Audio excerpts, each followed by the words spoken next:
My mother-in-law forgot to invite me to Thanksgiving 4 years in a row. She never forgot to invite my husband's ex. Then I found the email she sent him telling him to hide it from me. I finally stopped pretending it was an accident. If you had told me 4 years ago that the people who smiled at my wedding, who held my hands during the ceremony photos, who told me I was the daughter they always wanted, would spend the next 4 Thanksgivings pretending I did not exist, I would have defended them. I would have made excuses for them. I would have said you simply did not know them the way I did. That was the problem. I did not know them either. My name is Eloan, 36-year-old woman, and I want to tell you about the 4 Thanksgivings I spent eating cereal alone in my own kitchen while my husband sat at his mother's table and pretended everything was fine. I married my husband Callum Whitmore, 39-year-old, on a Saturday in September. It was outdoor simple. The kind of wedding you plan when you are in love and not trying to impress anyone. His mother, Dorothea Whitmore, cried during the vows. His father, Reginald Whitmore, hugged me so tight I laughed, and his sister, Priscilla, told me over champagne that she had always wanted a sister and that she was so glad Callum had finally found someone worth keeping. I believed every single word because why? Would I not? They were warm and loud and full of stories, and they welcomed me with both arms open. What I did not know then, what I had absolutely no way of knowing, was that there was a version of their family that existed before me, a version they preferred, a version that included a woman named Georgiana, Callum's ex-girlfriend of 5 years, who his mother still texted on her birthday, who his sister still met for lunch, who his father still referred to as a real good woman whenever he thought Callum was not listening. I was not Georgiana, and to the Whitmore family, that was never going to be okay. The first Thanksgiving happened 8 months into our marriage. Callum came home on a Tuesday in November and told me his parents were doing a small family dinner, just immediate family, low-key, nothing formal, and that they had asked him to come alone because his grandmother, Mrs. Eudora, was not feeling well and too many people in the house would overwhelm her. I said, of course. I said, send my love. I cooked myself pasta that Thursday and watched a movie and told myself it was fine. It was not fine, but I was new to this family and I did not want to be the wife who caused problems. Callum came home that night smelling like roast turkey and his mother's perfume. He kissed my forehead and said his grandmother had asked about me. I smiled and said that was sweet, and I did not ask any of the questions that were already forming quietly in the back of my mind. Questions like why his grandmother asking about me somehow did not translate into me being invited. Questions like who exactly counts as immediate family if the wife does not. I filed it away and moved on. The second Thanksgiving I found out about through Instagram. Priscilla had posted a family photo, long table, candles, the good china, turkey in the center, and every single member of the Whitmore family seated around it laughing. Callum was in the photo too, right next to his mother, and next to his mother, partially cut off at the edge of the frame but still very clearly visible, was Georgiana. I sat on the bathroom floor with my phone and looked at that photo for a long time. When Callum came home, I showed it to him and asked him quietly, very quietly, why his ex-girlfriend was at his family's Thanksgiving when I was not, and the silence that followed was the kind of silence that has weight to it, the kind you can feel pressing against your chest. He said he did not know she was going to be there, that she was just a family friend, that his mother had known her for years and it was not a big deal. I asked him if he understood how it looked and he said I was making it into something it was not. That was the night I started paying attention differently. I began to notice things I had been too trusting to notice before, the way Dorothea always found a reason to bring up Georgiana in conversation. Casually, the way you drop something into a sentence when you want it to land but do not want to be caught throwing it. The way Priscilla would go quiet when I walked into certain rooms. The way Reginald never once in 4 years of marriage asked me about my job, my family, my life before Callum. As if I were a temporary arrangement, they were politely tolerating until something better came along. I also noticed the way Callum noticed none of it.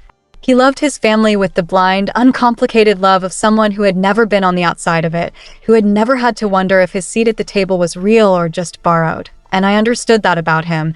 I did not resent him for it, but I also began to understand that his inability to see what was happening meant I was dealing with it entirely alone. The third Thanksgiving I was not invited to, I spent at my best friend Odette's house, who fed me wine and jerk chicken and told me that what was happening was not normal and that I needed to stop explaining it away. I told her I was handling it. She looked at me the way only a best friend can and said handling it and surviving it are not the same thing. She was right. By the 4th year, I had a folder on my phone, screenshots, dates, voice notes I had recorded after conversations that felt off. I had not started it with any plan in mind. I had started it because I needed somewhere to put things that I could not say out loud without being told I was overreacting, but folders have a way of becoming evidence when you are patient enough. The fourth Thanksgiving invitation did not come, same as the three before it, but this time something was different. This time I had accidentally seen an email on the shared family calendar that Callum and I used for our household, an email from Dorothea to Callum that had synced across because he had forgotten to separate his family account, and in that email Dorothea had written, and I am going to be very precise here because I read it so many times I memorized it, she had written, "Make sure. You come early this year, Georgiana is bringing her new boyfriend and I want us all to have time together before it gets crowded. Don't mention it to Eloan. You know how she gets. You know how she gets." I had never once in 4 years of marriage raised my voice at Dorothea, confronted her at a family event, caused a scene, made a single demand. I had smiled and brought hostess gifts and remembered her birthday and asked about her garden and complimented her cooking. And the story she had built about me in private was that I was the difficult one, the one who needed to be managed. The one who could not be trusted with the truth of what was happening in her own marriage. I closed the email, put my phone down, and sat very still for about 10 minutes. Then I made a decision. I did not confront anyone, not yet. What I did first was call my lawyer, a sharp, unhurried woman named Claudette, who I had initially consulted during a brief period 2 years earlier when things with Callum had felt unstable. I told Claudette what I had found and asked her what my options looked like, not because I had decided to end my marriage, but because I needed to understand what I was standing on before I decided whether to fight or to walk. Claudette told me to document everything and to stop using the shared calendar immediately. I did both. Then I called Callum and told him I needed us to go to counseling, not as a threat, not as an ultimatum, but as a statement of fact. I told him I had been feeling invisible in his family for 4 years and that I needed him to take that seriously. He was quiet for a moment and then he said he had not realized how bad it had gotten, and something in his voice was genuine enough that I did not hang up. We started seeing a counselor named Dr. Fenwick the following week, and it was in that room, in that neutral beige office with the white noise machine outside the door, that Callum finally heard things he had been too comfortable to hear at home. Dr. Fenwick had a way of asking questions that made it impossible to redirect the answer, and 3 sessions in, Callum sat across from me with his elbows on his knees and said quietly that he thought he had been choosing his family over his marriage, without fully admitting it to himself. That was the first honest thing that had happened between us in a very long time. But honesty in a counselor's office and change in real life are 2 different things, and I had waited long enough to find out which one Callum was actually capable of, so I told him I wanted to go to Thanksgiving that year, not as a request, not as a question, as a statement. I told him I would be sitting at that table this November, or I would be spending the holiday deciding what came next. And I said it the way you say something when you have finally stopped being afraid of the answer. Callum called his mother that evening. I did not listen to the call, but I heard the tone of it from the other room. Measured at first, then firmer, then a long silence, then firm again, and when he came back into the living room, his face looked like someone who had just put something down that had been very heavy for a very long time. He said we were both invited to Thanksgiving. I want to tell you that dinner was uncomfortable in the way that things are uncomfortable when the truth is sitting at the table with everyone and nobody is willing to formally introduce it.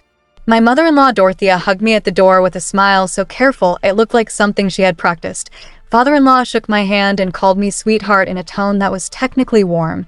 Priscilla, my sister-in-law, poured me wine without being asked and did not meet my eyes, and Georgiana was not there.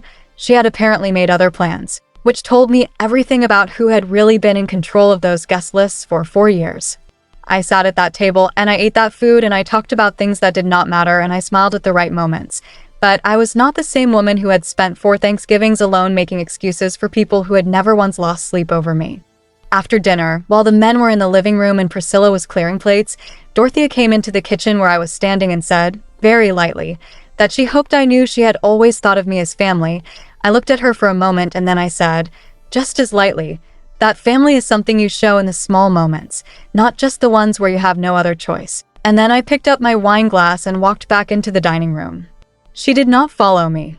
3 months after that Thanksgiving, Priscilla called me, not Callum, me, and she asked if we could meet for coffee. I said yes because I was curious more than anything, and we sat across from each other at a small cafe on a Wednesday afternoon, and she told me that she had known what her mother was doing for years, that she had not agreed with it but had not known how to go against her mother, that she was sorry. Not in the big dramatic way people apologize when they want to be forgiven.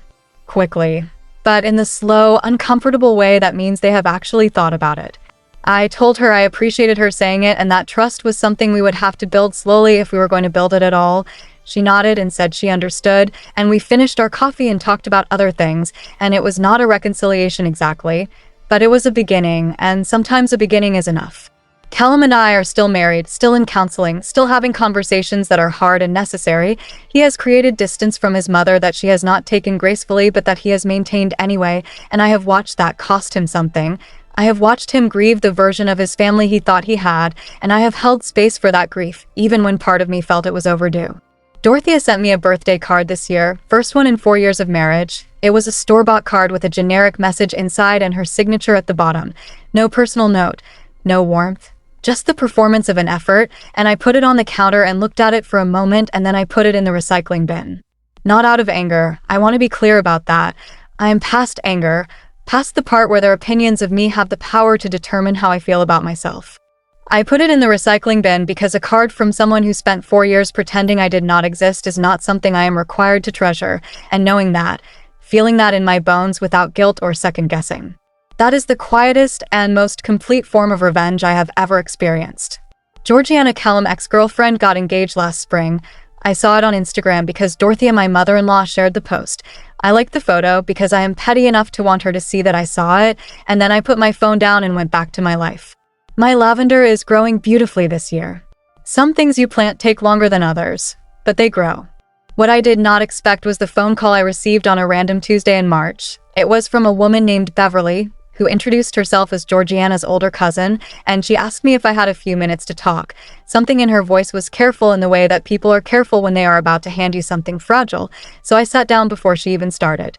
Beverly told me that Georgiana had never stopped communicating with Callum, not just through Dorothea, but directly texts, occasional calls, meetups framed as old friend catch-ups. She told me because Georgiana had recently confessed it to her during an argument, and Beverly, who had a sister whose marriage had been destroyed the same way, had decided she could not stay quiet. I thanked her, hung up, and sat in complete silence for a long time. I went to Dr. Fenwick alone that week and told her everything, and she asked me one question that I have never forgotten. She asked me what I wanted my life to look like in 5 years. Not what I wanted to fix, not who I wanted to confront, but what I actually wanted my life to look like. And I realized sitting in that chair that I had spent so long managing other people's behavior that I had forgotten to answer that question for myself. I went home and I told Callum what Beverly had told me. I did not cry, I did not raise my voice. I laid it out the way you lay out documents in front of a lawyer, calmly, completely, and I told him that I needed the truth, all of it, right now, not the version that protected his comfort, but the actual truth. He told me. It was not a full affair, but it was enough. Late-night texts that crossed lines. One meetup he had convinced himself was innocent. A level of emotional intimacy with another woman that had no business existing in our marriage, and he had let his mother facilitate it because somewhere beneath all his love for me, he had never fully closed the door on who he was before. I asked him to leave for 2 weeks. Those 2 weeks were the loneliest and the clearest I have ever felt at the same time. Odette, my best friend, came and stayed with me for the first 4 days, and we did not talk about Callum much. We cooked together and watched terrible television, and she reminded me by simply being there that I had a life that existed outside of that marriage, a real one, full of people who had chosen me without being asked. Callum wrote me a letter during those 2 weeks, handwritten, for pages, and I read it once and put it in a drawer, not because it did not matter, but because I needed to make my decision based on what I knew and what I wanted, not on how well he could put his regret into words. When he came back, we sat at the kitchen table, and I told him exactly what staying would require: full transparency, continued counseling, complete distance from Georgiana, and an honest conversation with his mother about what her interference had cost us. I told him if any one of those things became negotiable, then so was I. He agreed to all of it. Callum had that conversation with his mother Dorothea on a Sunday afternoon at her house without me present. He told me afterward that she had cried and called me difficult and said she had only ever wanted what was best for him, and he had told her quietly that what was best for him was standing in his kitchen waiting for him to come home. And that if she could not respect that, then their relationship would have to change permanently. Dorothea has not called me difficult since, at least not where anyone can hear her. Georgiana got married in the fall. I did not attend, obviously. But Priscilla did not attend either. She told me over coffee that she had finally decided there were people in her life she had kept out of loyalty to her mother and not out of any genuine love of her own, and that it was time to start making her own choices. That meant more to me than any apology Dorothea could have written on a store-bought card. Callum and I are still together, still working. Some days are easier than others, and some conversations are still hard to finish, but we finish them, and that is something I do not take for granted. I planted new flowers on the porch last spring. Pink ones, the brightest shade I could find, and I stood back and looked at them for a long moment before I went back inside. Some battles end with a fine. Some end with a letter. Some end with you standing in your own garden, choosing the brightest color you can find and refusing to apologize for it. That is enough. That has always been enough. If you made it to the end, thank you for watching. Not every revenge is loud. Sometimes it is simply refusing to shrink anymore for people who were never worth the effort of making yourself smaller. Thanks for watching. Don't forget to like, share, and subscribe for more stories. Thank you.